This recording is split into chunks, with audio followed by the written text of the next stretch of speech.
Buenas noches. Muchísimas gracias por acompañarnos. Estamos realmente muy felices de estar en esta ciudad. Tuvimos una enorme cantidad de gente en la primera de las charlas, nos retempló el corazón y ahora vemos que seguimos también teniendo el mismo nivel de convocatoria. Así que realmente nos hace pensar que tenemos que instalar este ciclo ya definitivamente, cada año a reencontrarnos. Tienen una ciudad espléndida, los felicito. Es cierto que el tiempo ayudó y le quiero agradecer a quienes han hecho posible que nos encontremos. Ustedes saben que estos ciclos que llevan ya 20 años tienen la intención de acercar los lectores a los autores. El oficio de escribir es siempre un oficio muy solitario y no son generalmente los autores quienes tienen la oportunidad de encontrarse con sus lectores, así que estos espacios son para ustedes interesantes, pero muy y particularmente muy enriquecedores también para quienes escriben. Muchísimas gracias al Casino, a El Litoral, al Canal 13 y por supuesto a quienes hacen posible la producción local, que es Libertad Creativa del amigo Adrián Cingarella.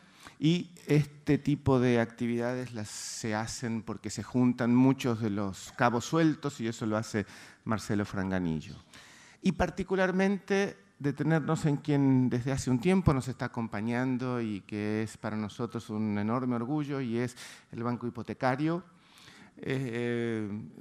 Siempre uno recibe de buen grado quienes sponsorizan actos culturales, pero algunos nos generan una actitud más entrañable y acompañar a una institución que ayuda a que la gente cumpla el sueño de su casa propia es algo que nos retempla y que nos gusta y que la verdad es, ojalá sea un encuentro que dure mucho tiempo. Gracias al Banco Hipotecario.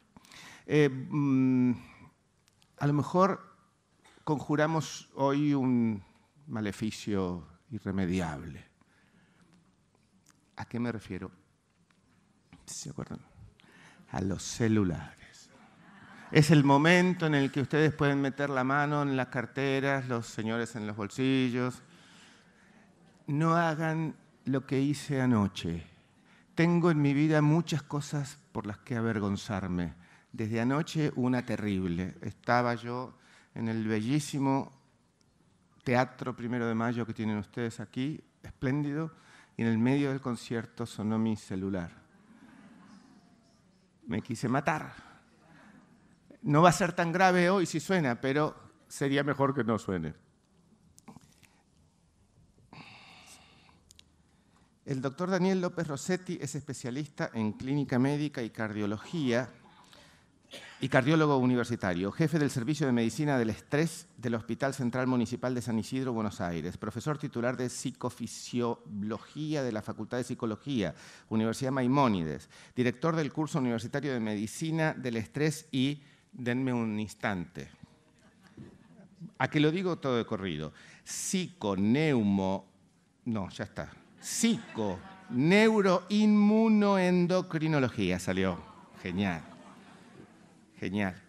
Clínica de la Asociación Médica Argentina, AMA. Presidente de la Asociación Argentina de Medicina del Estrés, SAMES. Miembro titular de la Asociación Médica Argentina y miembro de la Sociedad Argentina de Cardiología. Miembro de la Sociedad Española para el Estudio de la Ansiedad. Y si hay muchos ansiosos y estresados acá, ya saben, pueden... Bueno, Fellow del American Institute of Stress de New York. Fue presidente del primer y segundo Congreso Argentino de Medicina del Estrés en los años 2001 y 2005. En la Ciudad Autónoma de Buenos Aires y desarrolló una metodología original para el diagnóstico de vulnerabilidad en el síndrome del estrés, el perfil psicobiológico del estrés y el primer programa de manejo del estrés en un hospital público, Hospital Central Municipal de San Isidro. Publicó trabajos científicos sobre su especialidad y expuso en numerosos congresos médicos a nivel nacional e internacional. Presentó e impulsó en el 2012 la Ley 26.835 para la enseñanza de las técnicas de reanimación cardiopulmonar en los colegios. Publicó Estrés, epidemia del siglo XXI, el cerebro de Leonardo, el estrés de Jesús, Historia Clínica e Historia Clínica II. Historia clínica dio lugar a una producción televisiva representada en las pantallas de Telefe, América TV y Canal 9 de Mendoza. El ciclo fue distinguido con un Martín Fierro. Fue galardonado con los premios Santa Clara de Asís 2014, Argentores al mejor guión unitario por Historia clínica, Premio Arritmia Allianz Argentina del bienio 2011-2012 por acciones desarrolladas para prevenir arritmias cardíacas, Premio Consenso Salud a la trayectoria de la comunicación en salud, Premio iSalud por comunicación y salud, Asociación Argentina de Esclerodermia y Raynaud. También es columnista sobre temas médicos en Telefe, Noticias, Radio Mitre y Favaloro Televisión. Y sin más, porque ustedes vinieron a eso y no a escucharme a mí, les pido que me ayuden a darle la bienvenida al doctor Daniel López Rosset.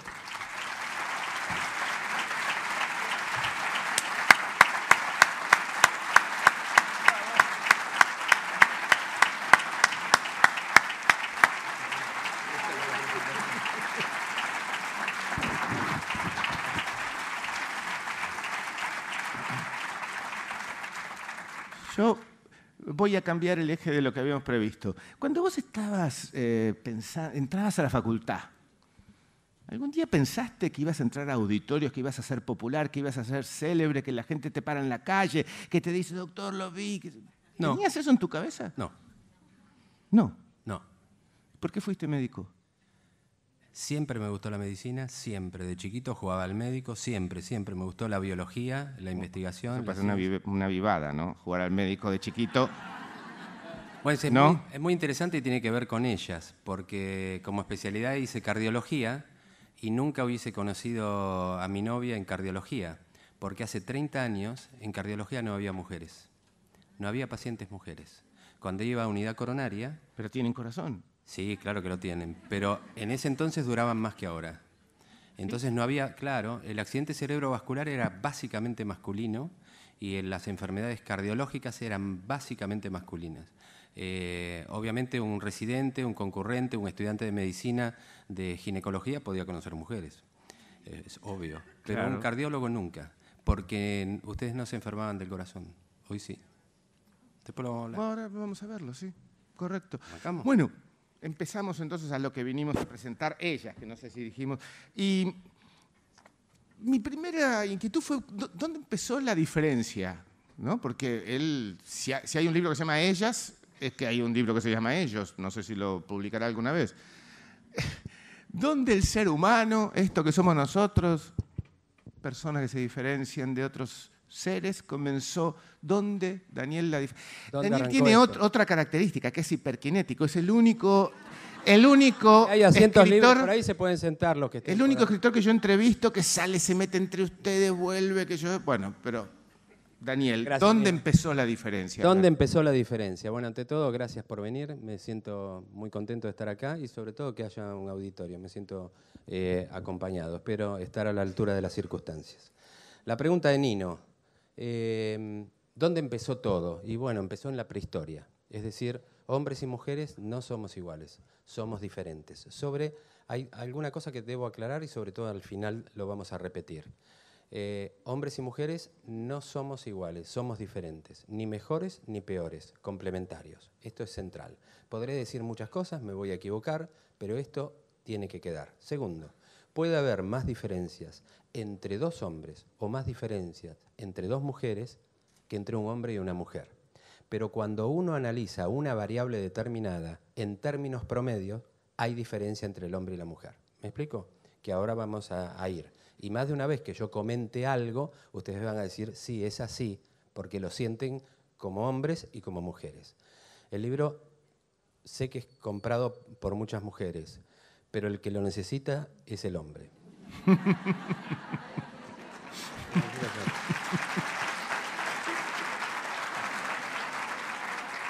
¿Dónde comienza? Como pregunta Nino, comienza en la prehistoria. El tema es más o menos así. Antes caminábamos en cuatro patas, es decir, caminábamos así, en cuatro patas. Cuando caminábamos en cuatro patas, no éramos homínidos. Nos convertimos en homínidos, o sea, hombres, o sea, personas o seres que caminaban en dos patas, cuando nos ponemos de pie. Los fotógrafos se acaban de perder la mejor foto de la noche. Claro, sí, ahí está. Bueno, y claro, Macho y hembra tenían una relación sexual muy particular. En general, el periodo ovárico era mucho más largo. La hembra ovulaba 2 veces por año, como hoy un perro, es decir, el tiempo ovulatorio era mucho más largo. Macho y hembra vivían separados, solamente se acercaban en el momento de la cópula. La relación sexual era que el macho, como hoy muchos animales, tomaba a la hembra, cuadrúpedo, tomaba a la hembra por detrás. Yo voy a hacer una alegoría, una metáfora rápida de qué es lo que sucedió desde un australopiteco hace 3.800.000 años hasta hoy que estamos acá en Santa Fe. ¿Qué cambió? Cambió que en un momento nos convertimos en homínidos, nos pusimos en 2 patas y se suscitó, apretadamente dicho, una conversación entre macho y hembra. Cuando nos sobró esas patas anteriores y esas, tanto en macho, en él, como en ella, sucedió una conversación tácita. La relación sexual era tomando en 4 patas, macho a hembra detrás. Terminaba la relación sexual y el macho se alejaba. Cuando nos pusimos de pie, hubo una conversación en la cual la hembra le dijo al macho, bueno, ahora te sobran las 2 patas anteriores. ¿Por qué no vas, cazás y traes alimento? El macho, ni tonto, le dijo, bueno, está bien, yo vuelvo, pero vos me vas a recibir sexualmente más frecuentemente.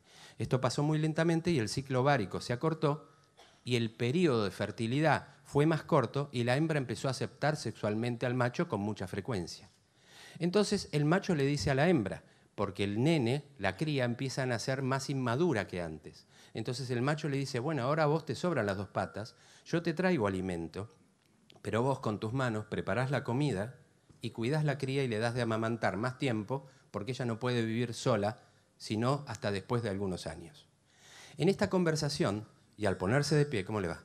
En esta conversación y al ponerse de pie, son ellas, las tenemos que dejar entrar. Y al ponerse de pie, la relación sexual empezó a ser de frente. Y cuando la relación sexual comenzó a ser de frente, sucedieron varias cosas. Y una es la identificación diádica, frente a frente, y aparece una segunda emoción, que es el amor. La emoción ancestralmente más antigua es el miedo. Sin miedo, teníamos miedo cuando un predador nos iba a comer. Y el dicho dice que el miedo no es sonso. Si no hubiésemos tenido miedo, nos hubiesen comido los predadores y no estaríamos acá. El miedo es protectivo en cierta medida, después es patología. Cuando nos pusimos de frente entonces, la relación sexual fue de frente, hubo identificación diádica y con esa alegoría de yo traigo comida, vos cuidás a las crías y me recibís, nace algo que se llama familia. ¿Y ese cambio trajo algún cambio de estructura física? Sí, el pene se hizo más largo y anterior, la vagina se hizo también anterior. La movilidad de los miembros fue distinta, los movimientos de los dedos fue distinto porque empezamos a evolucionar. Quizás lo que no cambió demasiado es el corazón, sí el cerebro que en un momento estalla, pero esto es lo que determinó cuestiones que hoy llevamos implícitamente adentro, porque el macho, al ir a cazar, ¿qué desarrolló? Actitudes de caza. El ser humano es agresivo. Por naturaleza, tenemos visión frontal para ser agresivos, para cazar, para matar. Dentro de nosotros los hombres somos más agresivos que las mujeres. Por eso las cárceles están llenas en más de un 95% por presos y no por presas. El hombre es más malo que la mujer. El cambio se da que culturalmente vamos cambiando para ser cada vez menos agresivos y no tirar bombas atómicas. Doctor, esperamos de usted rigor científico, no demagogia, frente al... No, vamos a tratar, pero realmente es así. Es decir, la agresividad que tiene que ver con la violencia de género guarda relación con eso, Nino. Realmente es así. Ahora, lo que pasó en eso es que como machos nosotros íbamos a cazar. Entonces gestionamos por objetivos. Toda nuestra capacidad física fue para cazar una presa. Entonces, los hombres somos directos, vamos directamente al grano. La pregunta que vos me decías, ¿cómo era de que por qué una línea recta? ¿Cómo es eso? Claro, siempre tiene uno la idea de que el camino más corto entre 2 puntos es para un hombre una línea recta, pero no para una mujer, ¿no? Claro, como que la mujer da más vueltas. Esto también es cierto, ¿están de acuerdo? Sí, es así. Ven que está el famoso caso, hace una semana que no me llamás. Bueno, pero vos me dijiste que no te llamara. Bueno, pero vos deberías haber interpretado que a pesar de que yo te dijera que no me llamaras, en realidad en el fondo lo que yo quería... Bueno, ¿eso es femenino o no? Eso es femenino. Cuando íbamos a cazar teníamos visión frontal directa, resolvíamos rápidamente, nuestro objetivo estaba allá, tenemos visión de foco en tubo hacia adelante. Rápidamente debíamos razonar con el lóbulo anterior frontal, mover las estructuras de las neuronas posteriores que mueven los músculos para la caza. La hembra se quedó en la cueva, se quedó cuidando. Cuando se quedó cuidando, ¿qué desarrolló? Uno, la interpretación de las comunicaciones gestuales, es decir, por las imágenes físicas, lo que se llama comunicación no verbal. Entonces la hembra de ese momento empieza a interpretar las necesidades de la cría mucho antes que el varón. Por eso la mujer tiene intuición femenina, que es el entendimiento de lo que el otro piensa o siente con el solo hecho de verlo, porque tienen capacidad de comunicación no verbal mayor que los hombres, en términos generales. ¿Por qué? Porque ya entonces interpretaban la necesidad de la cría y sabían si lloraba por hambre, miedo, sed o dolor mucho antes que el macho. Eso sigue pasando hoy. Hoy una madre sabe por qué llora su nene antes que el marido. Y aparte lo escucha antes que el marido, porque la variabilidad tonal de la mujer llega a mayor tonos agudos que el hombre. ¿Para qué? Para escuchar a la cría. Pero a su vez, el ángulo visual es más grande en la mujer. La mujer ve más al costado, aún mirando para el centro. ¿Por qué? Por el cuidado de los demás. Cuando nosotros nos íbamos a cazar, y era nuestra ocupación, las hembras, las mujeres prehistóricas, se quedaban hablando entre ellas, comunicándose. Ahí aumentaron la comunicación no verbal. Eso fue una cuestión de, les va a hacer el mal al cuello, los digo para que hagan ejercicio. Entonces, ahí nace otra de las diferencias de las mujeres. Fíjense en que hasta ahora el hombre es directo, objetivo, en foco, gestiona por objetivo, pero la mujer tiene una alta importancia de comunicación no verbal. ¿Cómo le va? ¿Cómo anda? De comunicación no verbal. ¿Qué tal? ¿Cómo anda? ¿Cómo está? Bien, bien. De comunicación no verbal que los hombres no tenemos. Ya es otra diferencia importante. Y ese es el sustento de la intuición femenina. Esa es otra de las bases. ¿Más o menos vamos ahí, Nino? Sí, una comunicación que se multiplicó y que no ha parado hasta los días de la actualidad, ¿no? Sí, pero no es cierto que la mujer hable más, ¿eh? Sí, ¿Cómo hay que no? decir. No es cierto. ¿Vos crees que sí? Acá hay un hombre, parate acá. Este señor cree que sí, que hablan más. Pero nosotros, Sí, cuando un poco estamos en más. un bar, no paramos de hablar. También es verdad. ¿Y de qué hablamos? De ellas. motores. ¿Qué más? Monotemáticos, de fútbol. Exacto, entre el fútbol y los motores, también las mujeres, nos pasamos hablando. No es cierto, se midió, no es cierto que la mujer hable más, tiene más comunicación femenina y emocional, pero se midió la cantidad adecuadamente y no se comprobó que la mujer, hay algunas colectividades, algunas regiones, pero a veces es el hombre, a veces es la mujer. ¿Pero hablan antes o no? ¿Cómo? Las niñas hablan antes que los chicos. Sí, la mujer empieza a hablar antes y con mejor dicción y después el hombre lo empareja. Pero no necesariamente hablan más cantidad de palabras por día. En un momento se decían que la mujer hablaba 21.000 palabras por día y el hombre 7.000. No es cierto. Eso no es cierto. Ahí en el libro dice, ¿por qué no te callas? Algo así, pero no es cierto. Y de hecho, no sé si ustedes notaron que en términos generales, la mujer tiene dificultad para ubicarse en mapas. El hombre se ubica mejor en mapas. Y eso tiene que ver con ese pasado ancestral de la casa. La mujer se manejaba en reductos más bien chicos y el hombre se manejaba en espacios más bien grandes. Y ahí que hayan tenido ahora una debilidad en el centro del estacionamiento, por ejemplo. Posiblemente, ¿no? el centro del estacionamiento. Claro. Ahí tenemos otra gran diferencia cerebral. Ustedes saben que el cerebro tiene dos hemisferios, el izquierdo y el derecho, y tiene funciones distintas. El hemisferio izquierdo es lógico, matemático, secuencial, lingüístico, racional, es el cerebro que, entre comillas, piensa. El derecho es holístico, imaginativo, religioso, espiritual, creativo, musical, artístico. Si uno lo quisiera decir, es como que el izquierdo son una cantidad de computadoras y esto es una cantidad de jardines, es mucho más vivencial. La función integral se da cuando se junta hemisferio izquierdo y derecho. El hemisferio izquierdo y derecho se unen a través de lo que se llama un puente o cuerpo calloso. Vos sabés, Nino, que la mujer tiene más conectado el hemisferio izquierdo al derecho porque el cuerpo calloso, el puente que lo une, son mayor que en nosotros. No es raro que nosotros podamos hacer una cosa por vez, que es lo que nos juzgan siempre. No puedes hacer esto, estás mirando tele y no escuchás. Pero puede ser que no estés pensando. Sí, podemos no pensar. El hombre puede, sí, claramente, cuando ustedes ven a su marido, amigo o la familia, qué sé yo, con el control remoto como un estúpido viendo fútbol, y le están hablando y no escuchamos, les voy a decir algo, no escuchamos. O sea, bloqueamos el octavo par acústico coclear y no hay aferencias sensitivas del oído. Vemos solamente fútbol. La mujer, como tiene esta interconexión, puede hacer muchas cosas al mismo tiempo, que es la naturaleza del multitasking, que ahí lo dice, que pueden tener el nene en brazos, estar cocinando y atender el teléfono a la madre que le pregunta por la fiebre del nene porque lo llevó el día anterior al pediatra. Esta característica es típicamente femenina. Pueden ustedes hacer muchas cosas al mismo tiempo. Esto, que parece maravilloso, es un estudio de resonancia magnética por difusión. Vieron que está la tomografía computada, la resonancia magnética. Esto es un estudio especial que mide o grafica las conexiones neuronales, las fibras, los cables que están dentro del cerebro. ¿Está retocada o sale? No, es así, es hermosísimo. Parece arte, sí, pero esto es el tronco del encéfalo, es la parte de abajo, y esto es el cerebro. Bueno, las conexiones entre los hombres, en el cerebro del hombre, hay muchas conexiones entre la parte anterior y posterior de cada hemisferio. La mujer, aparte de tener esto, tiene muchas conexiones interhemisféricas. Es ahí donde se justifica esa capacidad de multitasking. Y después hay una cosa también cerebral. Hay muchas diferencias cerebrales entre hombre y mujer, incluso físicamente. La mujer, usted y yo, con el novio, ellos, vengan ustedes dos. Aparte. Sí. Esto es magnífico. Si hay me voy a adelantar. Si hay una diferencia, despacito. Si hay una diferencia astronómica entre ellas y nosotros, es la panza esta. Es la capacidad de ser madre. Ese es el capítulo no sé cuánto, pero si hay una diferencia, o sea, hay muchas diferencias, pero esta diferencia es cómo se te mueve a vos en el líquido amniótico, que te patea, el nombre que le das, que siente tus latidos, que escucha tu música a partir del cuarto, quinto mes.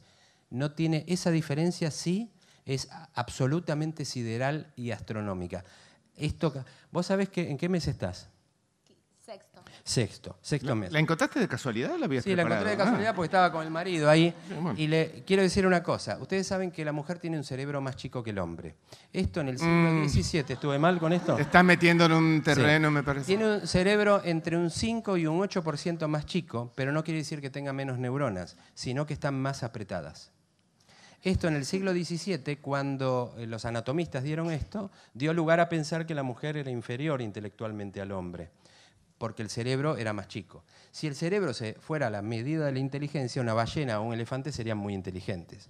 Eso no es lo que mide inteligencia. El cerebro de Einstein era tan pesado como el de otro mortal. Lo que pasa es que tenía otras neuronas. El tema es lo que tiene adentro.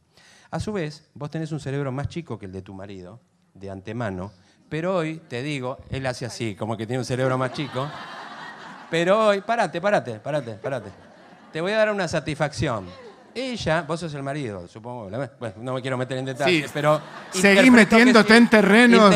Interpreto que sí. Bueno, Pero bueno, fíjate una cosa interesante. Ella tiene un cerebro más chico que vos de antemano, pero hoy, con sexto mes de embarazo, tiene un cerebro todavía más chico que hace 7 meses, porque durante el embarazo el cerebro se achica.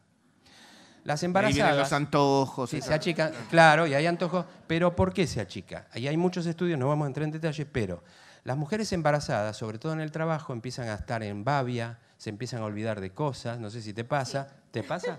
Sí. ¿Te pasa? Entonces los demás dicen, y claro, está embarazada. Bueno, es cierto, el cerebro de la embarazada se achica aún más y se restituye al tamaño normal después del 6º mes de embarazo. Es muy interesante cómo lo descubrieron. Y no se sabe exactamente por qué, pero lo que sí es cierto, que vos tenés menos interés en aprender cosas nuevas y tenés menos eficiencia laboral e intelectual y cognitiva que antes del embarazo y antes de esta panza que tenés. Pero ¿sabés por qué pasa eso?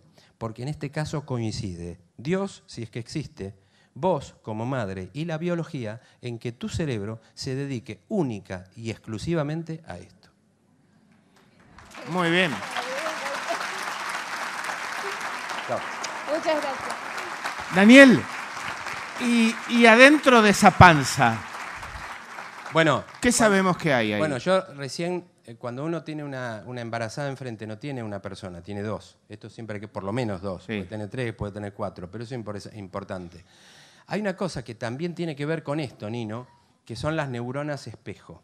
que es muy interesante y que también tiene que ver con la mujer, que es una cosa como muy atractiva, muy motorizante. ¿Me da una manito? Venga por acá. Y ahora le digo por qué una manito. Venga por acá. No, si se van a divertir. Sí, claro. Bueno, yo voy a hacer el siguiente ejercicio, que tiene que ver con algo que se ha descubierto, que se llama neuronas espejo. Yo voy a hacer lo siguiente. Voy a elevar mi mano derecha. Para elevar mi mano derecha, ustedes saben que el hemisferio izquierdo controla la mitad del cuerpo derecho. Por eso si tengo un accidente cerebrovascular de este lado no puedo mover la mano, o el pie, o los dos. Entonces, hemisferio izquierdo, hemisferio derecho. El hemisferio izquierdo manda mi mano derecha. Yo, para levantar mi mano derecha, tuve que mover por lo menos millones de neuronas, pero voy a hacer un ejemplo de 3 neuronas. La primera, la neurona premotora, que es la que imaginó el movimiento. Dijo, Dani, levantá la mano derecha. Le dio la orden a una segunda neurona, Nino, que es la neurona motora, que dio el impulso eléctrico para que yo levante la mano derecha. ¿Me expliqué hasta acá? Y la tercera neurona, es una neurona espejo, que no hace nada para mi movimiento, pero también se activa cuando se activaron las primeras 2. ¿Me expliqué hasta acá? Más o menos. ¿De vuelta? ¿Me La expliqué? tercera me quedó medio... La tercera, bueno, la primera es la premotora que imagina el movimiento. Dani, levantar la mano derecha. La segunda es la motora que le envía el estímulo eléctrico a todos los músculos para levantar la mano derecha.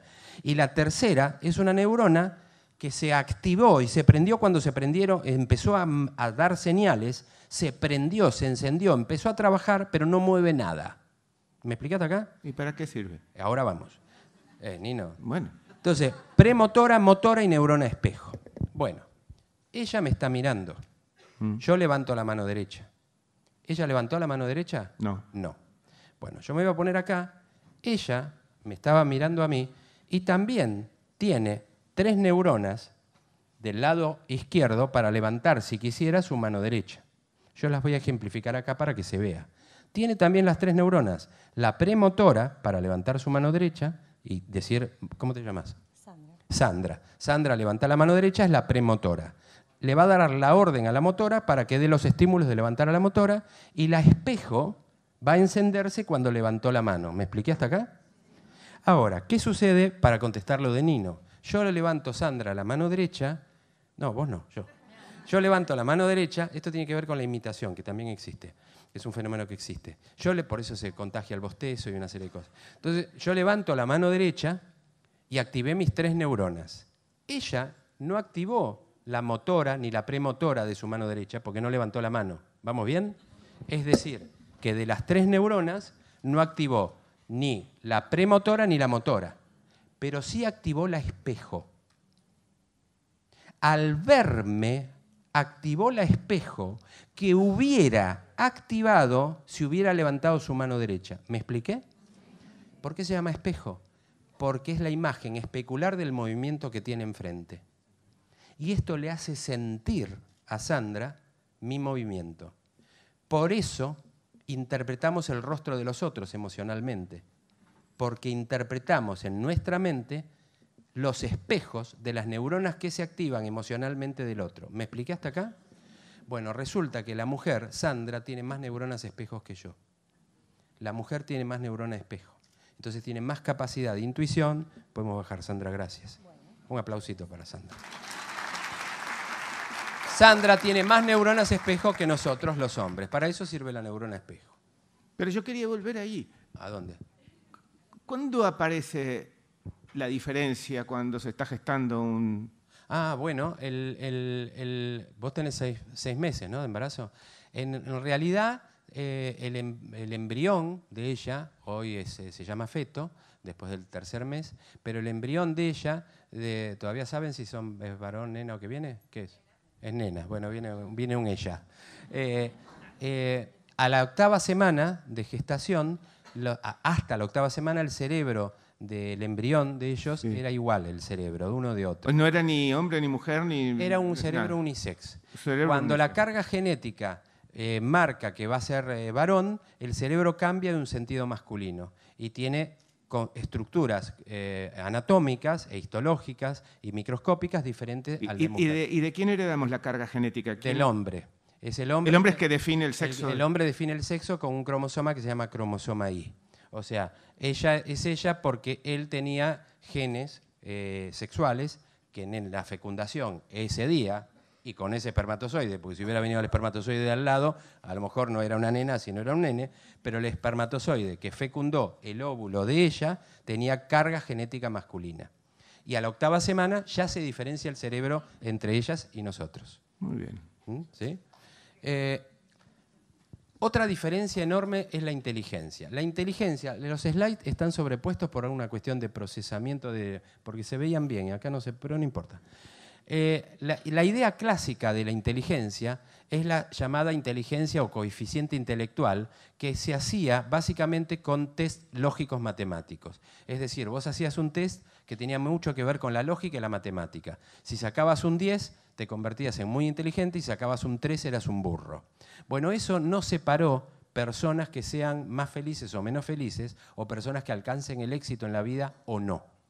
Entonces los científicos empezaron a buscar otras variables y encontraron variables muy interesantes que tienen que ver con la teoría de las inteligencias múltiples de Howard. Resulta que las habilidades son diferentes en todos nosotros, pero todos tenemos algo de algo. Y así aparecen en las inteligencias múltiples distintas variables que vamos a mostrar.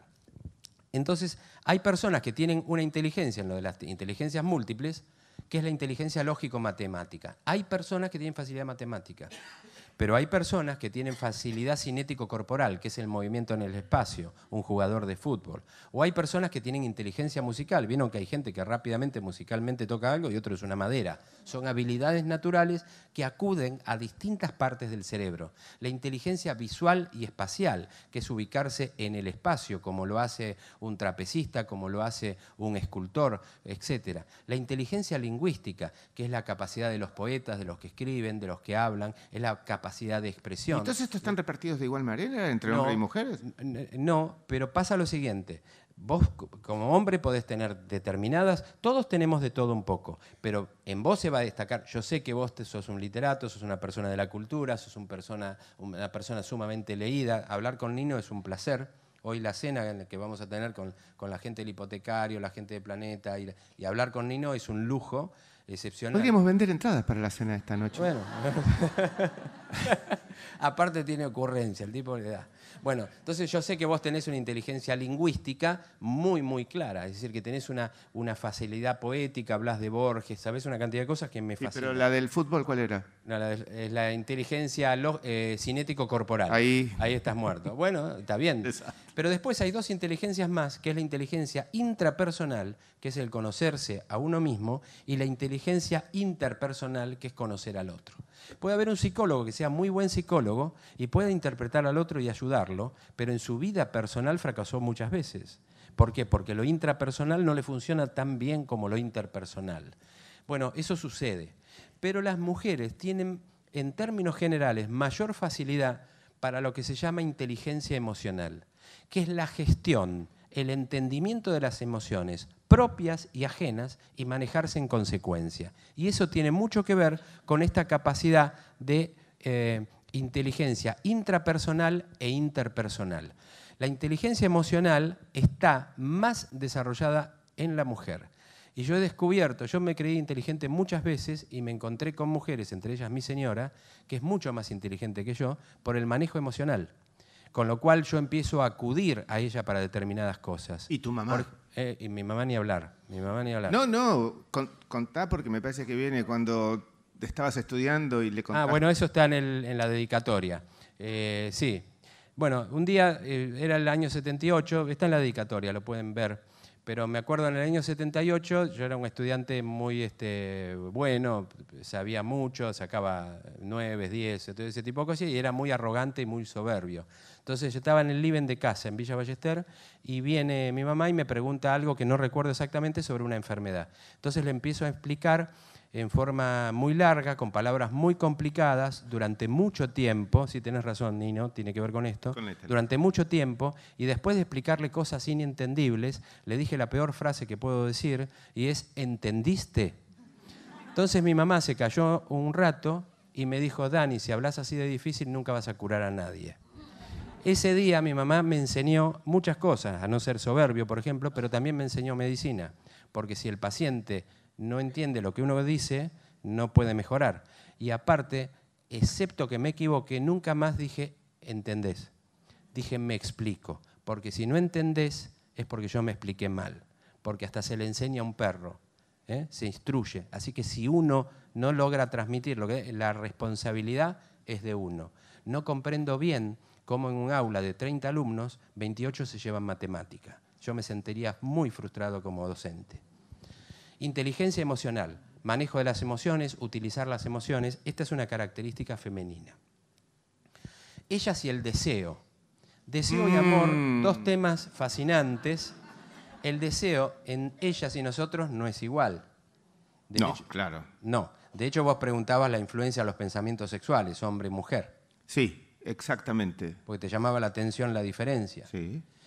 El hombre piensa más en sexo que la mujer, pero claramente más. Las distintas ¿Cuántas veces más? Porque no, saben que está ahí, en el libro figura. Sí, no se sabe con precisión cuántas veces más, pero que pensamos más en sexo, no hay ninguna duda. Ahí hay varias anécdotas y cosas que son interesantes al respecto, pero el hombre busca procrear la mayor cantidad de veces, por eso busca fecundar la mayor cantidad de mujeres posible. La mujer, cuando queda fecundada, lo que busca es el cuidado maternal y paternal. ¿Me explico?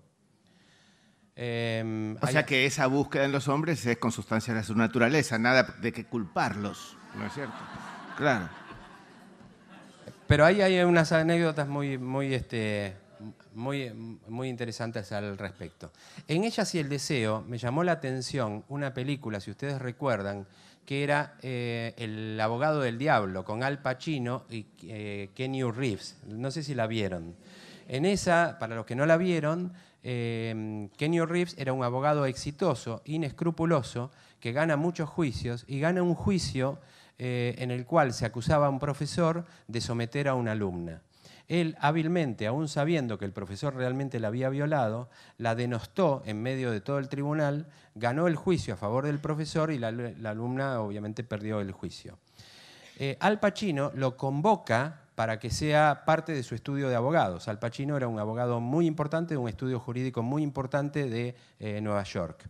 Pero en realidad Al Pacino era el diablo, por eso se llama el abogado del diablo. Y lo que quería era tentarlo para que tenga un hijo, que sería el hijo del diablo, con la hermana. Una mujer hermosa que se la presenta en momento de ovulación para que él tenga relación sexual y poder fecundar y naciera el hijo del diablo. La película es recomendable por todas las cosas que están en el medio, pero lo cierto es que él, con el libre albedrío, en un momento le dice, Reeves le dice al diablo, Al Pacino, le dice, ¿pero qué hay respecto al amor?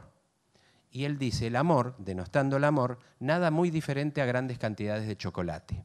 En realidad, Al Pacino, el diablo, tiene algo de razón, porque la pasión pasa por un circuito del deseo que se llama circuito de recompensa que está en el cerebro, que está bien identificado en un núcleo que se llama núcleo tegmental ventral, que fabrica dopamina, que es la hormona del deseo o de la recompensa, que llega a un núcleo cerebral que se llama cumbens. Nombro estos nombres para dar fe de que realmente se conoce qué es lo que se estimula en el cerebro cuando existe deseo. Esa elevación de dopamina puede ser por chocolate, puede ser por amor, puede ser por cocaína, marihuana, por trabajo, por música, por placeres, por lo que fuera. Pero el circuito del deseo existe independientemente de cuál sea el factor que lo desata en cada uno de nosotros. ¿Y hay diferencia entre un hombre y una mujer? Puede haberla de acuerdo a la psicología. La mujer desea distinto, o por lo menos en su deseo, la mujer en términos generales incluye al amor. En términos generales, por supuesto que existe el sexo. ¿Y tiene algo que ver el sexo con el amor? Sí, tiene mucho que ver el sexo con el amor, incluso en el cerebro. Hay un lóbulo que se llama lóbulo de la ínsula, que, bueno, es como si yo me pongo una lapicera, como si fuera de un verdulero, que pongo así. Bueno, así adentro hay como algo que se llama lóbulo de la ínsula, que tiene su parte anterior y su parte posterior. Cuando uno está en pareja con una mujer y se despierta el deseo, se activa toda la parte posterior, lo estoy señalando, se ve, del lóbulo de la ínsula, es decir, por detrás de la oreja, pero cuando se junta con el amor, se empieza a activar no solamente la posterior, sino la anterior. Eso se vio en resonadores magnéticos nucleares cuando se le mostraban películas pornográficas a hombres y a mujeres, y que después le mostraban fotos que se iban juntando con su ser querido. Y se veía cómo se activaba lo posterior, que tenía que ver con el deseo, más lo que tenía que ver con el amor. Eso está medido. Pero el amor obviamente es importante para hombres y mujeres, sin duda. Leí algo ahí, explícalo, que un hombre tendría más éxito en su vocación de conquista con una mujer si le hace la danza amorosa unos días antes de su ovulación. Sí, eso ahí está. ¿Tiene algo que ver? En ellas y las hormonas está. Volvemos a la época ancestral. La mujer tiene tendencia, biológicamente, no quiere decir que no lo haga en cualquier momento, pero tiene mayor tendencia a ser receptiva antes de la ovulación, para quedar embarazada. El problema es, salvo que tengas, te lo chismosee una amiga... Saber cuándo. Saber cuándo, claro. Bueno, si un hombre sabe cuándo ovula una mujer, la invitación 3, 4 días antes es más probable que tenga un sí. Incluso muchas mujeres pueden fijarse que a lo mejor se ponen más lindas o se pintan más las uñas en forma periovular, es decir, cerca de la ovulación. Nosotros decimos que una mujer, a través del mes sexual femenino en la época fértil, de la primera menstruación o menarca hasta la menopausia, es muchas mujeres en el mismo mes. Porque las hormonas son conductas y las conductas van cambiando durante el mes. Durante la ovulación tiene una conducta, antes de la ovulación otra y premenstrualmente tienen otra conducta. Ahí están los síndromes premenstruales, etc. Pero ¿es cierto? Lo dicen ellas. Lo dicen ellas. Lo dicen ellas. Bueno, y lo que vos decías respecto al deseo y al amor, si el amor es una emoción filogénicamente en la evolución de nuestra especie más moderna que el miedo. Pero el sexo mismo, si nos quedamos en el deseo, tiene que ver con algo muy interesante que encontré en el banquete de Platón, cuando dice de dónde nace el deseo, de dónde nace lo erótico, que es muy interesante porque ver en la mitología griega que en un momento se convoca a una fiesta, a un banquete, en el banquete de Platón, en honor a Afrodita, la diosa del amor. Y están invitados todos los dioses. Uno de ellos era Poros, que era el dios de la abundancia, de la riqueza. También estaba invitada Peña, que era la diosa de la escasez, de la falta, de la necesidad. De ahí viene osteopenia, falta de hueso, tiene que ver con osteopenia. Resulta que en el banquete, Poros, como dios de la abundancia, comió mucho y tomó mucho, y cayó embriagado en el suelo. Peña, que quería comer las sobras, lo encontró en el suelo, tuvo relación sexual con él, y de él nace Eros. Fíjense que para los griegos, Eros, lo erótico, nacen del exceso y la necesidad. Es una cosa que hace pensar en de dónde nace lo erótico. Pero mezclado el deseo a lo erótico, vamos a lo erótico y la expresión física del deseo cuando ¿ustedes notaron alguna vez que tienen modificaciones físicas frente a una excitación sexual? Obviamente sí. Fíjense qué interesante, hace 2300 años atrás, Plutarco, en Vidas Paralelas, cuenta una historia muy interesante que tiene como protagonista a varios interesantes sujetos que tienen que ver incluso con la medicina. Seleuco I, o Seleuco Nicator, que era rey de Siria y general de Alejandro Magno, tenía a su hijo, que se llamaba Antíoco, sumamente enfermo y deprimido. Estaba abandonado en la cama, no comía, no se arreglaba, se estaba muriendo. Entonces llama al que él entendía que era el mejor médico de la Grecia antigua, que era Erasístrato. Lo llama en consulta. Erasístrato revisa a Antíoco y se le ocurre tomarle el pulso. ¿Qué es lo que hace? Le toma el pulso a Antíoco. Sebas, ¿venís? Entonces le pone el pulso a Antíoco, se lo toma así y le dice a Seleuco que desfilen delante de él todas las doncellas del palacio. Y notaba que cuando pasaba Estratonice, bellísima, tenía taquicardia. Gracias, Sebastián. Tenía taquicardia. Entonces dijo, acá pasa algo, y fue y le dijo al padre, a Seleuco I o Nicator, le dijo, lo que pasa que su hijo Antíoco está enamorado de Estratonice, que es su segunda esposa. Entonces Seleuco, que quería mucho a Antíoco, se separa de la esposa. Estratonice, la esposa, se casa con Antíoco y Antíoco se le va a la depresión, lo que tenía era mal de amores.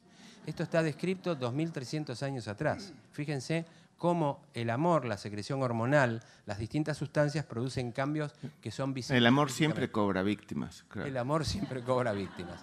Y claro, a mí me gusta mucho Cortázar en esto, cuando decía, andábamos sin buscarnos, pero sabíamos que andábamos para encontrarnos. Es una cosa muy interesante el atractivo entre hombre y mujer, ¿no?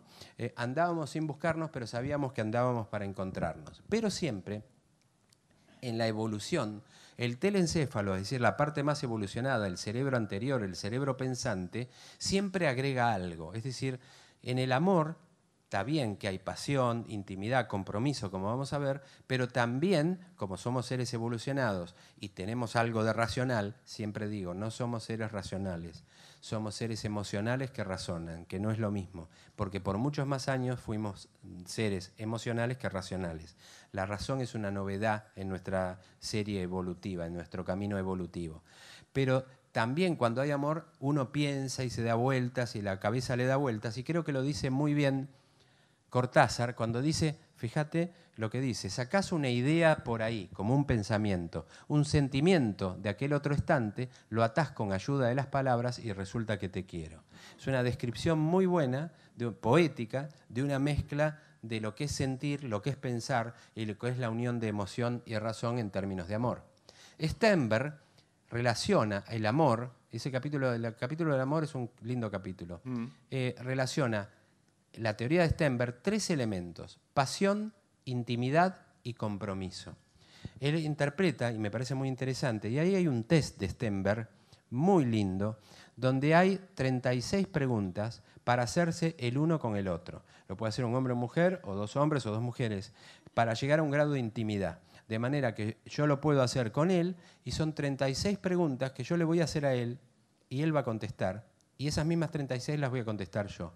Con esas 36 preguntas, si lo pueden leer en el libro y si no lo googlean, el test de Stenberg, y lo buscan en Google, y van a llegar a Hay que vender libros. No lo googleen, no lo googleen, no lo googleen.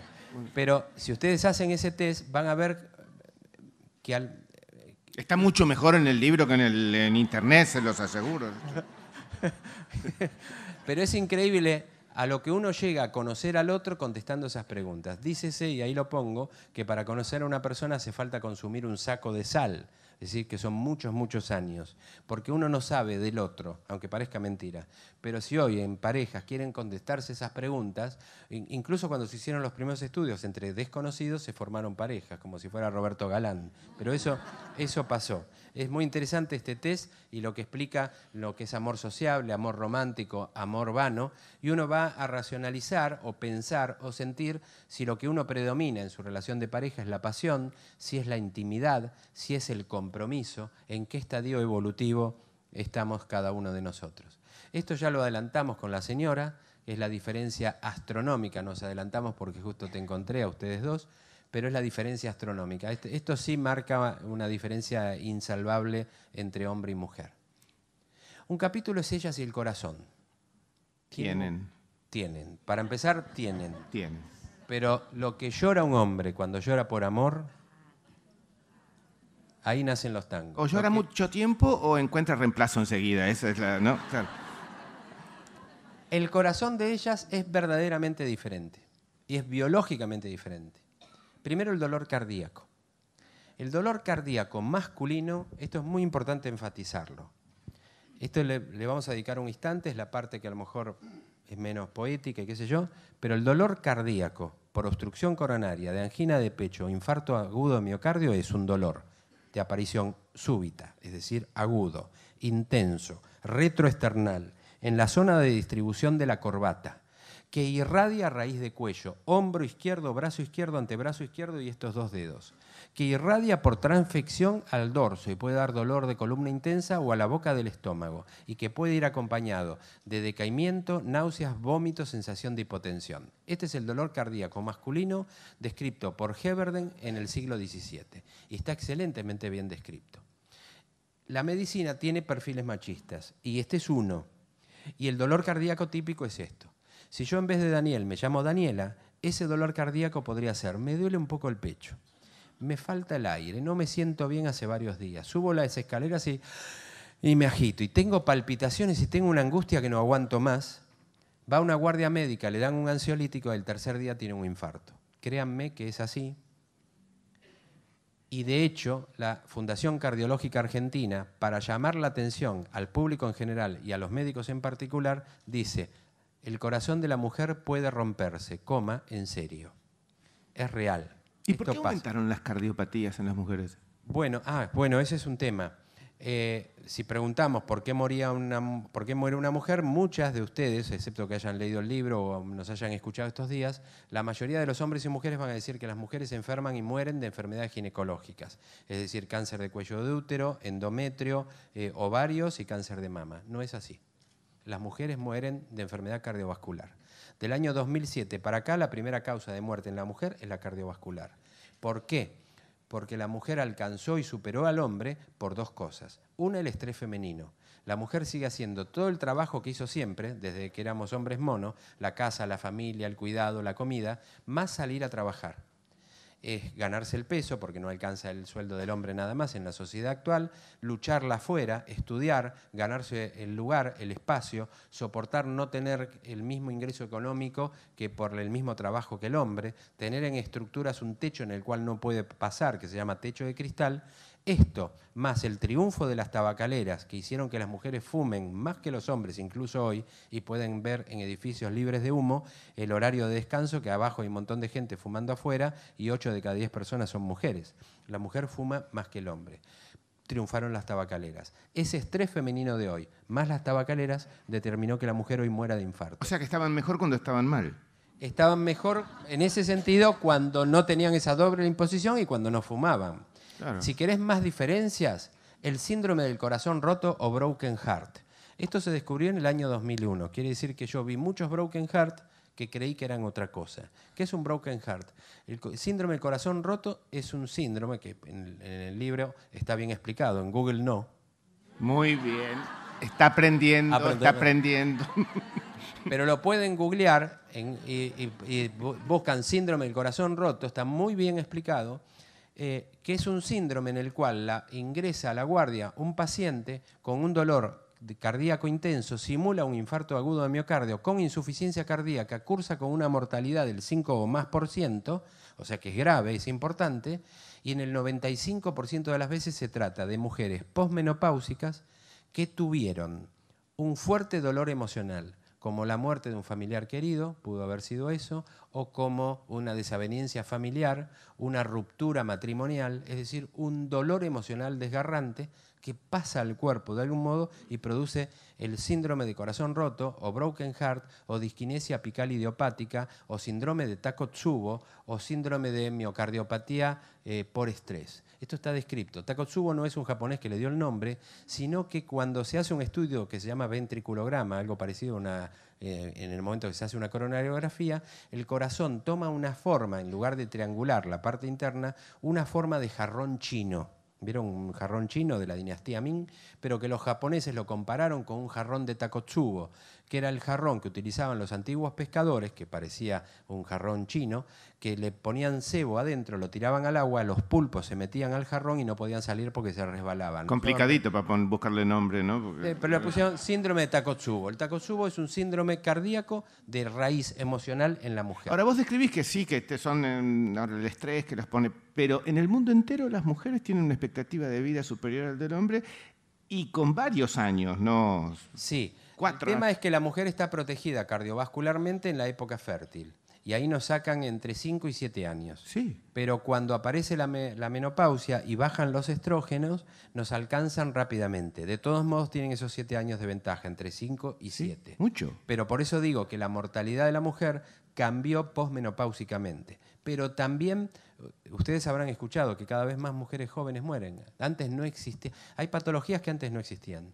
Yo no conocía, yo de chico... En el colegio, trato de acordarme, yo para saber qué pasaba hace 30 o 40 años, lo que hacía era muy simple, acordarme del colegio. Yo no recuerdo en el colegio ataques de pánico. No recuerdo los ataques de pánico hace 40 años. Hay patologías, Sabañones, por ejemplo, ¿no? El Sabañón existió siempre. Pero hay ahora. Pero el ataque ahora no, porque se lo tratan enseguida. Pero el ataque de pánico era algo... Bueno, yo recuerdo el colegio, yo no recuerdo compañeros de clase de padres separados. Y hoy, mis chicos, el último que No. terminó, el 70%... Hoy hay que mandar a terapia al chico que tiene los padres juntos. Claro, exactamente. Contame, pero ¿por qué? Ya que te metiste en ese tema, fobia, histeria, no sé si se lo relaciona con menopausia, ¿no? Pero siempre lo imaginamos o lo asociamos con mujeres, no con hombres, ¿no? Bueno, todas las relaciones que tienen que ver con el circuito del miedo, y quizás eso tiene que ver con lo ancestral. La mujer es cuidadora. Es un término muy importante que creo que no nombré, o si lo dije al pasar. La mujer, una característica es cuidadora, cuida. Cuida a la cría, cuida al marido, cuida a la pareja, cuida la casa, cuida el familiar que está enfermo. La mujer es cuidadora, es madre en un aspecto muy, muy amplio. Con lo cual, toda mujer y toda persona cuidadora está rodeada de amenazas. Es de punto de debate, pero la capacidad de la mujer de desarrollar miedos y sus variables es mayor que la del hombre. El miedo es una emoción ancestral y necesaria, pero las variables del miedo son los cuadros de ansiedad. Cuando se activa el miedo hay un circuito biológico, que es el circuito del miedo, en el cual hay partes cerebrales que uno puede seguir cómo se activa el miedo. Y es el mismo que activa los síndromes de ansiedad. La ansiedad patológica, los trastornos obsesivo-compulsivos, el TOC, las fobias, el pánico, los ataques de pánico y el estrés postraumático son más frecuentes en mujeres que en hombres. La depresión es más frecuente en mujeres que en hombres. Y de hecho existe una depresión que es estrictamente femenina, que es la depresión posparto, que es estrictamente femenina. Todo ese tipo de patologías es más común que lo que vos preguntás que el hombre y la mujer. Hasta ahora has hablado muy ponderativamente de las destrezas que hasta el momento nos sacan ventaja, según lo que vos has... Ahora, no necesariamente. Bueno, pero una pregunta muy antipática de mi parte. Si las mujeres nos sacan ventaja, ¿por qué en el mundo entero, desde que el mundo es mundo, las celebridades que se destacan en todos los campos, incluidas las que son naturalmente femeninas, son hombres? Chefs, diseñadores de ropa. ¿Es cierto lo que dice Nino? ¿Qué contesto? ¿Contestá vos? ¿Cómo te tirás el auditorio encima? A ver. Qué generoso que soy, ¿eh? ¿Ahora qué haces? ¿Ahora cómo salís? Qué generoso, dejo que te luzcas y que expliques. Pero lo que dice Nino es muy interesante. Porque Nino lo que dice es que los chefs son hombres, cosa que no es cierto, ya cada vez hay más mujeres. La primera respuesta que tengo a eso es la siguiente. Primero, el mundo sigue siendo machista. Es decir, las estructuras son machistas y el hombre tiene tiempo para trabajar afuera. El hombre se va a la mañana, vuelve a la noche. La mujer está en la casa. Sigue pasando en una medida eso. Entonces, el que se dedica a la cocina es más probable que sea un hombre y que se dedique enteramente a eso. Están apareciendo mujeres, pero la pregunta de por qué el hombre tiene que ver con eso. Pero la cocina en particular, cuando uno habla con un chef, justo la pegaste con el chef, podría ser otra cosa, pero el chef, mantener y manejar una cocina para producir realmente es muy difícil y tiene cosas de mucha jerarquía. Si ustedes van a una cocina de un chef, es esto, aquello, lo otro, es un ejército. Hay cadena de mando, hay hacer esto, son tantos minutos, hay gestión por objetivos. ¿Me expliqué? Y la gestión por objetivos es básicamente masculina. Lo dijimos al comienzo. No es raro que suceda eso con un chef, aunque parezca que normalmente los que cocinan son mujeres. ¿Me explico? Pero el gestionar por objetivo es más fuertemente masculino. Ahora, lo que es muy claro, que cuando hay un grupo de trabajo de hombres, vos le agregás mujeres y se enriquece el trabajo. Esto está probadísimo, hay muchos. Pero también un grupo lleno de mujeres, solamente mujeres, necesita hombres. Vos le agregás hombres y mejora enormemente el trabajo. Es esencial lo que agrega cada uno, por eso el diferentes pero complementarios. ¿Puedo hacerte un...? Hasta ahora hemos hablado de ellas y ellos. Sí. Y de los comportamientos, el cerebro de un él o de una ella lo has descrito. ¿Qué pasa con otras opciones sexuales? Por ejemplo, un hombre gay, una mujer lesbiana, ¿tienen características cerebrales particulares? ¿Son distintas? ¿Cómo? Bueno, es muy interesante la pregunta y yo agregaría, vamos a ser oportuna y después seguimos con esta última parte que me interesa del corazón, pero es muy interesante lo que pregunta Nino. Hay que diferenciar algunas cosas que son centrales. La primera es sexo. Sexo se es varón o mujer y es por la carga genética, es por lo que vos vas a tener una nena. Eso es sexo. Ahora, cuando tu nena nazca, le van a poner ropa rosa. Porque por convención nuestra sociedad determinó que si no tiene pene es mujer. Ahora, si nace varón y tiene pene, le van a poner ropa celeste. Es la convención general. Con lo cual, el que sexualmente puede ser varón o mujer. Lo van a hacer socio de Colón, lo van a... Exactamente. Todo eso, ¿no? O Le sea, van a dar porque un autito a la chica. es lo que se espera hacer. Claro. Entonces le van a poner ropa celeste. Eso es género. Pero cuando el nene crezca, va a decidir qué género va a tener. Si va a ser querer varón o mujer, o lo que quiera hacer. Y eso se llama identidad de género. Es cuando realmente se identifica como tal. Y tercero, ni el género ni la identidad de género determinan la orientación sexual. Si yo atiendo un travesti, ¿a quién atiendo? ¿A un hombre o a una mujer? Están divididas las aguas, parece. Bueno, yo no tengo conflicto ninguno en decir qué es, ni con ustedes, ni con el INADI, ni con nadie. Si yo atiendo un travesti, que es una persona que siente ser mujer, es una mujer. Yo siento ser hombre. Usted me puede tratar como mujer, me voy a ofender. Nosotros somos lo que somos en el lóbulo frontal, lo que sentimos ser. Lo que nos separa del animal es lo que tengo en el lóbulo frontal. ¿Cómo? Ahora vamos al cerebro de lo que puede ser un gay, una persona lesbiana y orientación sexual, que es muy interesante, que es lo que preguntaba Nino. Pero lo que quiero puntualizar es que si yo como médico atiendo a un travesti que realmente siente ser tal y se siente mujer, yo le digo, señora, siéntese. Porque no tratarla así la estaría ofendiendo como si ella me tratase a mí de mujer. Lo que no quiere decir que yo como médico me tenga que olvidar que tiene próstata y pedir estudios prostáticos, porque puedo equivocarme y pasar por alto un cáncer de próstata, o si se daba estrógenos para tener mamas, tengo que pensar en cáncer de mama, aunque sea un hombre. ¿Me explico? Pero se es lo que se siente ser. Si el cerebro es diferente en un gay, por ejemplo, sí, hay núcleos cerebrales distintos en el hipotálamo, el NH3, por ejemplo, que es más próximo al de la mujer que al del hombre. Lo que no se sabe es si eso es inicial o es después que se opta por una opción determinada y eso modifica la estructura cerebral. ¿Por qué? Porque el cerebro es plástico, el cerebro está en constante modulación, el cerebro está en constante modificación plástica. La alegoría de comparar computadora con software al cerebro y con la mente es en el fondo incorrecta. Usted le pone un software a una computadora, la ejecuta y después saca el software y la computadora quedó igual que antes. La abre y tiene los mismos transistores, los mismos capacitores, los mismos motores. Ahora, usted en la mente de una persona, la mente es el resultado de la función cerebral. El cerebro es el hardware, la mente sería el software. Pero sucede que la mente en el ser humano modifica el hardware. Es decir, cambian las células, se conectan distintos, que es como si se hubiera cambiado la computadora. Es como si hubiera usted sacado el programa informático y abre la computadora y ve que los transistores son distintos. Entonces, somos resultados de nuestras funciones cerebrales. Si sentimos diferente, tenemos áreas diferentes en el cerebro, pero eso es natural y es así. ¿Para qué sirve el dedo índice? Sirve para señalar, para tocar, para el tacto. Y tiene una representación cerebral, es decir, mi dedo tiene una parte de una cantidad de neuronas que registran la sensibilidad de ese dedo. ¿Me expliqué hasta acá? Ahora, un ciego, un no vidente, empieza a leer braille. Ustedes tomen braille y no van a identificar nada, pero un no vidente, un ciego, lee braille y se le agranda la parte del cerebro del dedo. ¿Por qué? Porque la función hace al órgano.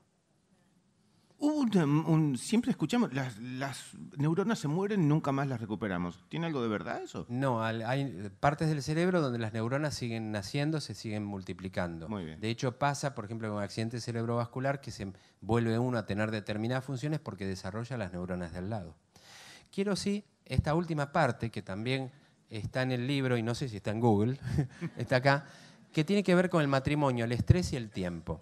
Esto es muy interesante. Se estudió la evolución de la aterosclerosis. Muy apropiado conectar matrimonio con estrés, ¿no? Claro, porque tiene mucho que ver.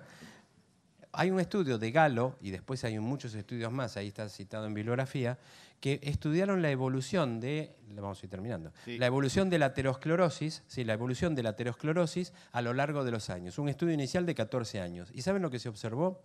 Compararon hombres y mujeres, casados y solteros. Y vio, muy interesante, y se vio que los que más viven y mejor y menos se enferman son las personas casadas. En los hombres, los casados tenían menos aterosclerosis en la evolución que los solteros, viudos o separados. ¿Me expliqué? Pero cuando le preguntaban y le hacían test de felicidad a los hombres solteros y separados, no tenía importancia si se manifestaban felices o infelices. Les bastaba con estar casados. Las mujeres casadas tenían menos aterosclerosis que las solteras, viudas o separadas. Pero cuando se le consultaba a la mujer casada si era feliz o infeliz, ahí se separaba. La mujer que tenía un matrimonio o una pareja infeliz tenía evolución de aterosclerosis más parecida a la mujer viuda o separada o soltera. Fíjense que para la mujer es más importante el rol que el estatus. Al hombre le alcanza con estar casado. La mujer necesita felicidad. Emocionalmente la mujer es distinta. O sea que fíjense lo que pasa cardiovascularmente. Y para ir avanzando un poquito, Marie Bonaparte. Esto lo voy a dejar para que lo lean en el libro o en Google, pero en el libro está. Marie Bonaparte es muy interesante, es la nieta de Napoleón Bonaparte y fue paciente de Sigmund Freud. Es muy interesante esta parte, realmente se las recomiendo. Está en el capítulo no de historia de la Y además sexualidad. es súper picante, no se lo pierdan. Aparte es picante, aparte es un capítulo picante porque habla de seres. Sí, la verdad que es un capítulo picante, pero muy interesante. Ella ya le gustaba la psicología, les recomiendo leerlo. Le gustaba la psicología y de hecho divulgó la psicología en Francia y tradujo toda la obra de Freud al francés. Y como se casó con Jorge Bonaparte, se convirtió en la realeza de Grecia y Dinamarca y con su poder económico y político pudo sacar con un salvoconducto a Freud de Viena y evitó que muera a mano de los nazis. Es muy interesante la historia. Pero lo cierto que el profesor Freud la psicoanalizó por un problema de anorgasmia, no podía tener orgasmos, volupté, lo que se decía en francés, lo decía la francesa, y terminó con una frase célebre que me exime de todo comentario, de Sigmund Freud. Y que sigue absolutamente vigente. Y dijo esto: la gran pregunta que nunca ha sido contestada y a la cual todavía no he podido responder, a pesar de mis 30 años de investigación del alma femenina, es ¿qué quiere una mujer? Esto lo dijo Sigmund Freud cuando terminó de psicoanalizar a Marie Bonaparte. Para terminar, esta es la frase, así como había una inicial, esta es la frase que quisiera transmitir. Sin duda, desde la genética, la biología y la psicología, ellas y nosotros somos diferentes. Ni mejores ni peores. Diferentes. Diferentes y complementarios. El desafío desde lo cultural es alcanzar la igualdad en los derechos entre ellas y nosotros. Y para terminar, tengo 2 fotografías que quiero compartir con ustedes para terminar esta charla. La primera es una foto mía en primer plano que quiero compartirles, que es esta. Hace 58 años. Quería compartir. Y la otra, de unos años atrás, es la de mi mamá, a la que dediqué el libro. Gracias y buenas noches. Bárbaro, Daniel. Bueno, nos pasamos del tiempo, pero algunas pocas preguntas vamos a poder habilitar. Les pido, por favor, que levanten la mano. Alguien que quiera hacer... Les van a acercar un micrófono para que... Así contestás desde acá, Daniel. Lo único que les pido es concisión en las preguntas, así tenemos más oportunidad de otras. ¿A dónde hay un micrófono? Y ahí había alguien que estaba pidiendo, mira. Hola, buenas tardes. Bueno, un placer. Lo escuchamos, bueno, por lo menos yo cuando puedo, prestamos atención a las entrevistas. Hola, gracias. Desde todo este conocimiento de nosotras, me gustaría conocer su opinión sobre las leyes de cupos de mujeres en determinados ámbitos, como puede ser el Parlamento o en un montón de lugares, desde lo que sabe. Tengo opiniones a favor en mí mismo, en mi interior, encontradas. Porque primero me parece bien que se esfuerce a la estructura y al hombre a que se dé un espacio, aunque sea en ese ámbito, para dar espacio a la mujer. Por el otro lado, me parece que es injusto hacia la mujer que el espacio sea obligatorio. Las cosas están cambiando y gran cantidad de mujeres ocupan lugares relevantes en la vida pública en todo el mundo.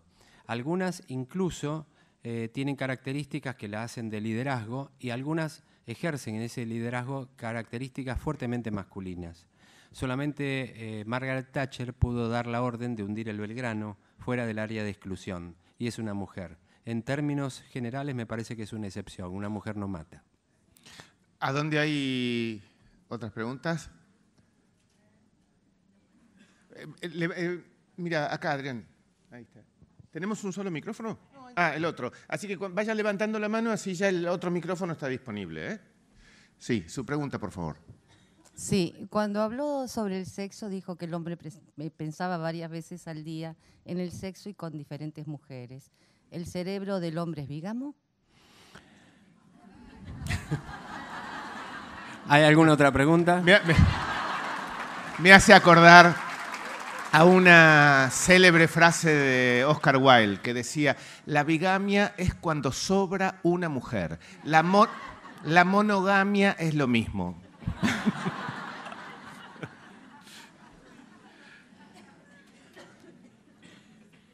¿Hay alguna otra pregunta?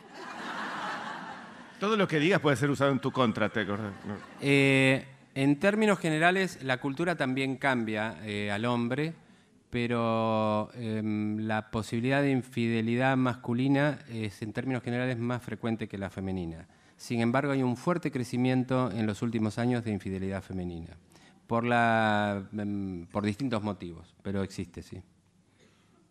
Bueno, allá tenemos una pregunta. Sí. Buenas noches. Quería preguntar qué opinabas vos de los estereotipos de femeninos de ahora, de la sociedad ahora. Perdón, ¿dónde está? De los estereotipos femeninos. ¿Cuál es la pregunta? ¿Qué opinas vos de los ahora actuales estereotipos femeninos? ¿Qué quiere decir estereotipos femeninos? Lo que uno, y de ahí, o sea, lo que, por ejemplo, adolescentes como yo piensan que es lo perfecto y que hay que llegar. Bueno, yo tengo una frase muy clara sobre la palabra perfección, y es que lo perfecto es enemigo de lo bueno. Y no hay que llegar a ningún ideal, no existe el ideal.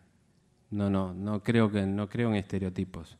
Creo que hay que buscar el camino personal, y si lees Desiderata, que dice: camina plácido entre el ruido y la prisa y piensa en la paz que puede haber en el silencio, en tanto sea posible, y sin rendirte mantén buenas relaciones con todas las personas, incluso el tonto y el ignorante, pues ellos tienen su historia, etcétera, etcétera, etcétera. En un momento dice: si te comparas con los demás, te volverás vano o amargo, pues siempre habrá personas más grandes y más pequeñas que tú.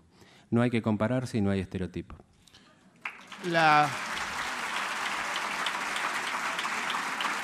Vamos a seguir con las preguntas. Hasta ahora, todas mujeres, ¿no? A ver si algún caballero se anima a la pregunta. Tienen miedo. Hola, soy Florencia, soy de Paraná. Y bueno, la pregunta también tiene que ver con los estereotipos. Lo que hablaba de la gestión por objetivo. Yo muchas veces siento que me muevo de esa forma y a veces el resto de las mujeres me tratan como si no tuviese mi feminidad correctamente establecida. ¿Y vos qué sentís? Y yo pienso que tengo que ser como soy, pero a veces me cuesta la lucha con las otras mujeres. Termino ahí, porque en realidad uno es lo que es, y todos tenemos, yo como hombre tengo mi lado femenino y todas las mujeres tienen su lado masculino. Puede estar remarcado más una característica que otra, pero eso no te debe generar ningún tipo de conflicto. Aparte, la mujer hoy, digamos, la forma en que integra la sociedad actual hace que gestione cada vez más por objetivos. Cuando yo hago esa primera alegoría desde el comienzo y llamo la atención que puede haber más diferencia entre dos hombres y dos mujeres que entre mujer y hombre, es porque realmente es así. Todos tenemos algo de algo, una sensibilidad o lo que fuera. En realidad, la sexualidad y esto es un constructo, es decir, es una construcción, es un continuum en el cual incluso puede haber momentos en la vida donde uno se mueva de un lado al otro en relación a los eventos de vida que lleve adelante. Pero me parece genial que gestiones por objetivos. Daniel, ¿hay en las especialidades médicas algunas en las que la mujer encaje mejor que un hombre? En términos generales, cada vez se desarrollan más, cada vez hay más cirujanas, por ejemplo. Cirujanas. Sí, cada vez hay más. Se sigue eligiendo cirujano hombre, se sigue eligiendo ginecólogo hombre, en términos generales, pero el desarrollo de la mujer dentro de la medicina ha sido enorme, y si ustedes entran a la Facultad de Medicina hoy, el 70% son mujeres.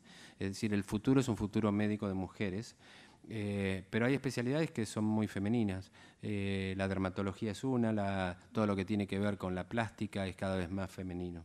Muy bien. La pregunta, ¿dónde está? Que no veo. Aquí, buenas noches. Sí.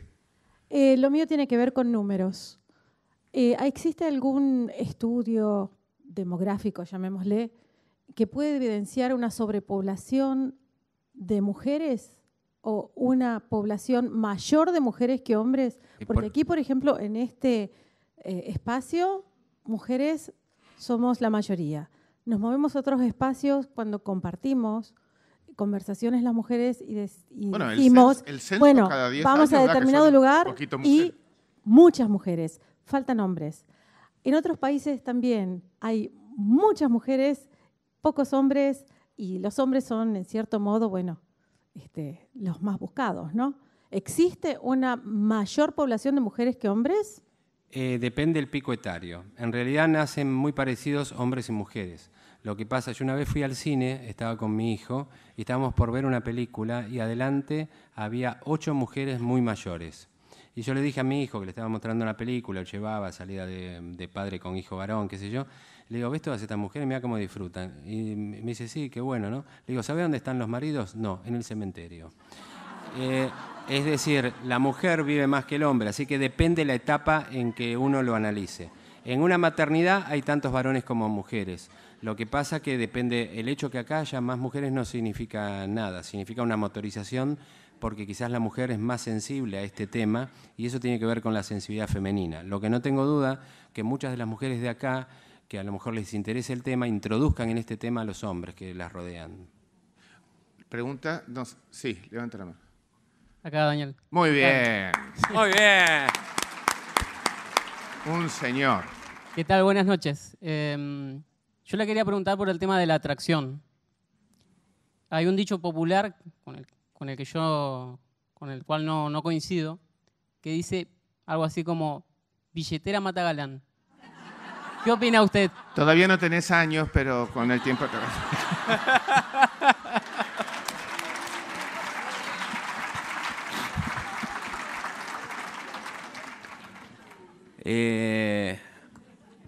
Y supongo que algo de eso cierto puede haber.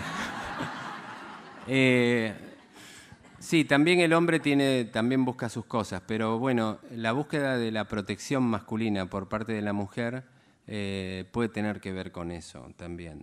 Y eso también podemos ir a la época de las cavernas, ¿no? Puede suceder algo de eso. Muy bien, vamos a ir haciendo las 3 últimas porque ya es muy tarde. A ver, allá. Sí, buenas noches. Señor, gracias. Mi pregunta es, ¿cómo funcionamos ante el fracaso? Normalmente primero hay que definir fracaso, segundo es fracaso en qué, porque uno fracasa y siente que fracasa en lo que coloca como principal leitmotiv o logro por alcanzar. Pero lo que nos amenaza, bueno, entonces es una pregunta específica. En términos generales, el hombre se resiente o se siente amenazado cuando se daña o se lastima su autoridad, su autoestima, su poder, su ámbito territorial, sus posiciones, sus propiedades.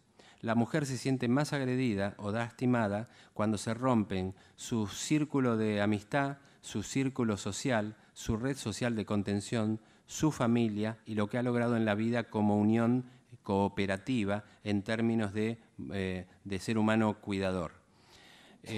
Básicamente esas son las diferencias. Si uno identifica la separación como un fracaso, puede serlo, no lo sé, las personas se separan, hay formas de vivenciarlo de un modo u otro.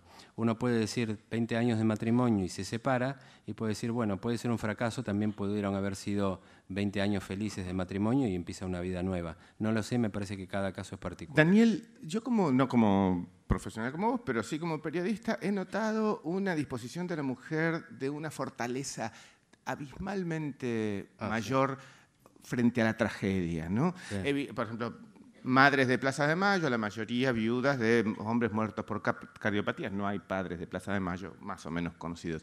Cuando uno va a las cárceles porque hay motines, las que están agarraditas de las rejas son las mamás, las hermanas, las hijas, las tías. No hay. Y esos tipos que están allá adentro peleando por su vida tienen padres y hermanos y hijos, y sin embargo no están ahí.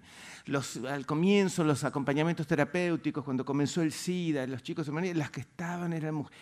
¿Hay una fortaleza natural de la mujer para enfrentar la tragedia y el dolor más que la que tiene el hombre? La simple observación de los hechos, las madres del dolor, determina eso.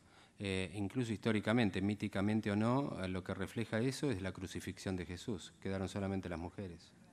El temor a los romanos era de los hombres. Los hombres se fueron y se quedaron las mujeres. Bueno, está por aquí la... Ahí. Doc, una pregunta. Gracias por haber venido y un placer estar acá. En cuanto usted planteó el tema de la violencia ancestral o antropológicamente, somos antropológicamente violentos. Bueno, ¿qué opina usted en cuanto a la violencia que se ejerce hoy sobre la mujer? O sea, el tema violencia de género, básicamente. Bueno, la violencia de género es básicamente masculina. Tiene que ver con lo ancestral. Las áreas cerebrales que guardan relación con la capacidad de agresión, como la amígdala cerebral, no es la amígdala de la garganta, tiene que ver con eso. Lo que pasa es que la cultura supera la agresión. El hombre actual que le pega a una mujer desde el punto de vista de la agresión de género, desde el punto de vista de la violencia de género, es obvio que se comporta más como macho prehistórico ancestral que como hombre actual culturalmente desarrollado, es obvio. O sea, un tipo de involución. Es un más animal que hombre. No se le puede pegar a una mujer, sobre todo porque en todos los mamíferos el macho siempre es más fuerte que la hembra. Y el macho que le pega a una hembra porque la hembra es más débil. Ese macho probablemente no le pega a un macho más fuerte. Muchas gracias. Vamos por la última pregunta. Sí. Buenas noches, doctor. Le quería consultar cuál es su opinión sobre algo que he escuchado por estar atravesando esas circunstancias de determinadas situaciones emocionales que atravesamos las mujeres y que nos llevan a tal vez establecer un cáncer de mama. Me ha pasado de estar atravesando esa situación y algunos médicos me han expresado que a través de circunstancias que por ahí nos ocurren, hay como una relación en que puede desencadenar un cáncer de mama. La relación entre estrés, emocionalidad y tumores, hay muchas investigaciones realizadas y otras en curso. Pareciera existir alguna relación, pero no se puede probar en la evidencia específica. Sí le puedo decir algo, que en lo absoluto lo que le diga un médico resulte en usted algún tipo de culpa, en lo absoluto. Primero porque el cáncer de mama es sumamente frecuente y es sumamente prevenible, se puede prevenir. De hecho, usted dice que lo tuvo y está acá, y eso es bueno. Hacerse la mamografía es esencial. Un cáncer de hasta 1 centímetro tiene más de un 90% de curación. Es sorprendente lo que se puede hacer en próstata y cáncer. Es una lástima que una mujer no vaya al ginecólogo todos los años. No sienta culpa por nada, intente ser feliz y olvídese de todo. Muy bien. Le decimos todos gracias a Daniel López Rossetti. Y Daniel va a firmar libros ahora. Hacia allá podés encaminarte. A quien quiere que le firmen libros, ahí estará Daniel. Y los invitamos, por cierto, a las 2 próximas convocatorias que hace Planeta, con Hugo Alconada Amón. Esto va a ser, recuerden, el próximo miércoles, no jueves. Las 2 últimas semanas son los miércoles. Hugo Alconada Amón este miércoles y, por último, Guillermo Martínez, un delicioso... ¿Qué pasó? ¿Es al revés? Perdón, Guillermo en la próxima y finalmente Hugo Alconada Amón. Los esperamos. Muchas gracias.